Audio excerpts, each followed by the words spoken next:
Welcome, ladies, to the Real Estate Investor Show, providing inspiration, strategies, and insight to empower women investors to live balanced and financially free lives. Now, here are your co-hosts, Liz and Andresa.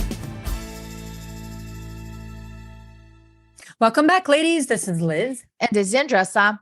Welcome back to the Real Estate Investor Show, minisode edition. What are we talking about today, Andresa? We're talking about challenges investors face as a result of scaling their business. Scaling is a great thing, but there are challenges that come with it, and we don't talk too much about it. Awesome. Excited. So, all right, Liz. Like scaling and growing, it's my love language, right? I should edit the 5 love languages and add that over there. So here's the thing. Growing, scaling, expanding, it's all great. It's all positive.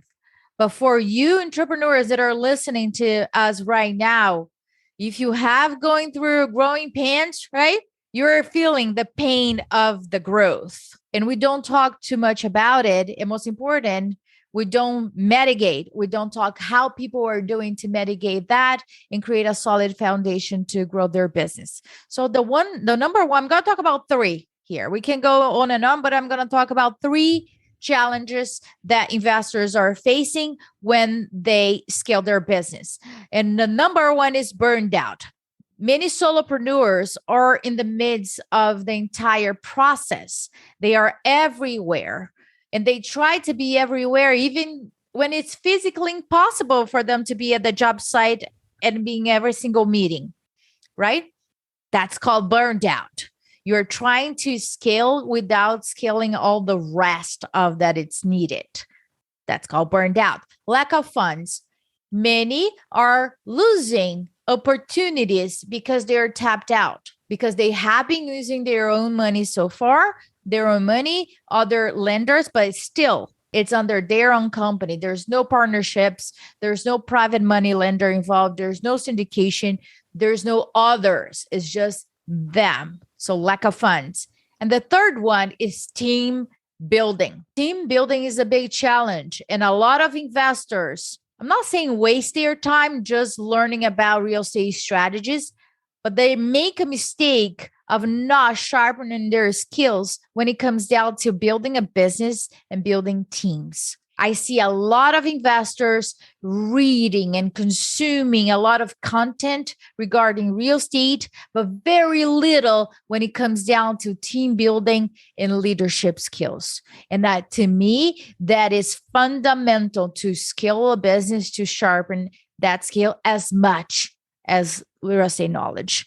So let's talk about this. I'm talking about the bad stuff, right? But how do we mitigate that? And here's what I will encourage you to think about, right? If nothing changes, what is at stake right now for you investor? When you look at your business right now and you're looking to scale, what is at stake if nothing changes? Is it your health? Is it spending time with your family that you're taking for granted? Is it different types of burned outs? Is the quality of your projects? You're trying to scale the numbers, but you're forgetting to scale the processes and the people. And that is not sustainable. It's going to crumble, right? It's building a house in sand. You got to build a solid foundation. And what do we need in order to do that, right? Think about the projects that you have right now. And that's a yes or no question, right? Think about the projects that you have right now and the quantity of you have right now. How about if we double it, triple it? How would you feel? For those of you that are having palpitations right now, please take a deep breath with me. It's going to be okay. Taking a deep breath. You are. If you really scale in the process and then people, Liz, you know about it. We have been growing the real estate company side by side of our own investments, and we have took different ventures, right? And growing, when you think about growing, we want to serve the community, right, Liz? And then what we need, people and process across the board. You're just like building micro business inside your own business, right, Liz? Absolutely. It's huge. And we've seen that in so many different areas as our community has grown. In particular, I'm thinking about, as you talk about scaling, we made the decision over a year ago to build an investor EXP team under our umbrella, because we saw the need. So many of these agents, right, were building their own businesses. They weren't building their investments, though, right? They weren't building their own portfolios so they become financially free versus finding the good deals for their clients. So we decided to build a team. We have a phenomenal team now. Jonna Weber is at the helm of really leading this team. But like anything, any new venture, you have to be really clear, what is the proof of concept? What is working? What is not working? You need to be in constant communication. We have strategic calls with Jonna every other week, just to kind of touch base, what's working, what's not, what do we need to change? This is working. We really want to get the word out more, or whatever it is. So, things don't just happen without attention, without diligence, and without constantly honoring what you are doing well and tweaking what you're not doing well. So I just think that's a great example. And we have a really wonderful EXP team that's growing nationally. And so for women who really want to keep growing their agent business and grow their investment business and investment portfolio. So it's a neat team. And it's a good example of how to continually grow it in a way that works for everyone, right? Communication, tweaking, honesty, right? So all of it. So bottom line is who do you need right now in your team in order for you to grow? That's pretty much what comes down to. And I want you, here's the kicker, and this is so important. If you didn't listen to anything that we're going to say, this is it. Okay. We need to stop hiring doers. And I hear you. Doers are great. They just do. Right? But when you are really scaling strategically and building arms of your business, I encourage you to start hiring thinkers, because I'm telling you, it's tiring, right? If you're a solopreneur and you're growing, you're the thinker. You're in the helm of a lot of thinking from start to beginning. And that takes a toll on the growth. If you are relying on your experience and resources and thinking process, you're just limiting your growth.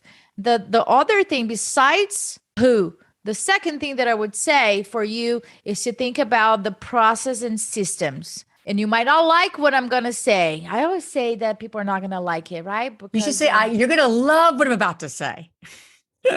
And they're like, no, I didn't love it. I was pissed off. But here's what I gotta say, regardless if you love it or not. But I know that if you don't love it, I'm just talking to your ego, not you. Okay. And they might not like that too, but that's okay. But here's the thing, right? You gotta fire yourself, honey, for the position that you're in. That's the goal. That's my goal. Like moving forward, my life, I'm like, I want to fire Liz too from her positions and people. That's how we are going to grow. There's no other way. And we have been firing ourselves, but we had to swallow that pill that, I am the best person for this here, or I am needed here. What's going to happen if I am not looking at it, or I don't trust people? You got to trust yourself that you're able to hire the right people. And people say to me, I cannot find the right people to work with me. There's no good people out there, or whatever that is. What they're saying to me is that I don't trust myself to hiring the right people, or I've been hiring the wrong people. That's on you. You will find the right people. They are out there. You just need to get clear on where are you going and what are your boundaries. Take things out of your plate. Get out of it. There's no way you're able to scale without building a team, process, and systems. It's just like, no way, right? So you got pissed off or not, send us love back, okay? We want to hear from you. Share your experience. What are, besides burned out, lack of funds, and team building, what are the challenges that you're facing that you want to share with us so we can use our resources and experience to support you or guide you to who can? I'm sure Liz knows 500 million people in the world, so she can totally do that. And what's the one micro step you're going to take as a result of today? We all hear about, make a not to-do list, make a list of things you're doing that you shouldn't be doing. Have you done it? Do you do it continually? Do you have a time in your calendar on a weekly basis that you work on your business, on not in it? Because all the things we know what to do, but do we do it, right? There's a gap. We all know we need to go to the gym. We all know we need to eat less calories. Are we doing it, right? So that's the question. And that's what we're here to help move the needle. The knowing part's the easiest part of all of this, the doing part. So make it happen and share what step you took as a result of today's episode. Good stuff, people. Let us know. Ciao. If you enjoyed this podcast and want to receive updates on our next interviews, go to our website, therealestateinvestor.com. There, you can subscribe to our show, become part of our investor community, and get updates on upcoming episodes. If you like our show, please share it with other women who would benefit. And don't forget to leave us a rating on iTunes. We'd really appreciate it. And as always, we encourage you to take one action as a result of today's show and put it into motion so you can live both a financially free and balanced life. Thanks for spending time with us. Ciao.